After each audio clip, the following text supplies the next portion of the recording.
Bonjour à toutes et à tous et bienvenue à notre page culture.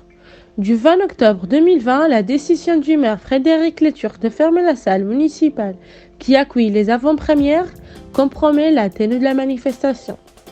Même si la ville d'Arras ne se situe pas dans la zone du couvre-feu, le maire ne souhaitait pas que le Arras Film Festival puisse avoir lieu.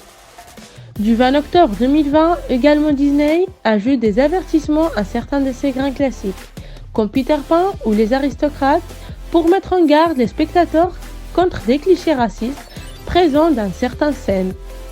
Disney insistera sur le fait que ces stéréotypes étaient fautifs à l'époque et sont fautifs aujourd'hui. Du 20 octobre 2020, explique Pierre Lemarquis que la vision d'une œuvre stimule les deux facultés de notre cerveau, le plaisir et la connaissance.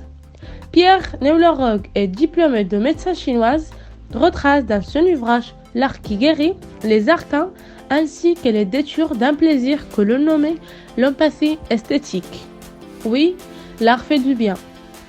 Également du 20 octobre 2020, le jeune musicien Alexandre Kantorov confirme son immense talent. C'est le vainqueur du prestigieux concours Tchaïkovski de Moscou en 2019.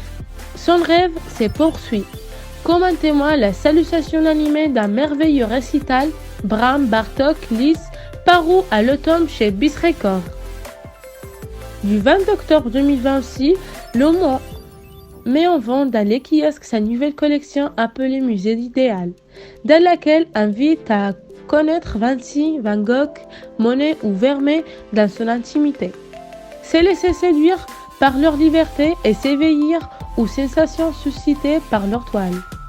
Du 23 octobre 2020, Olivier Pi, directeur du festival, s'est réjoui dans un entretien au Monde de l'impatience du public à venir découvrir les 7 spectacles programmés du 23 au 31 après l'annulation en avril du Festival d'Avignon.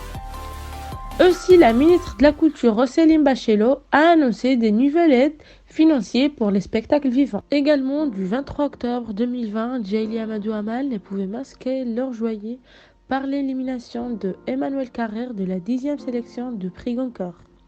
Amal est l'écrivain de Les Impatients, un roman publié pour la première fois en France qui traite du mariage forcé, du viol conjugal et de la polygamie à travers le destin de 3 femmes. Ces livres suscitaient parfois des agressions verbales très dures et des désaccords. Mais globalement, le genre sont fiers d'avoir pour la première fois une femme écrivain dans l'extrême nord. Sur Facebook, tout le monde dit « Allez les camarons, on doit voir le Concorde ». Et pour finaliser, du 24 au 25 octobre avait lieu le spectacle de Israël Galvin et Nino de Elche pendant la Semaine d'Art en Avignon. Une tempête flamenca intitulée Meïssa Doble. Et ça sera tout pour l'info culture d'aujourd'hui. Merci de votre attention et à la prochaine.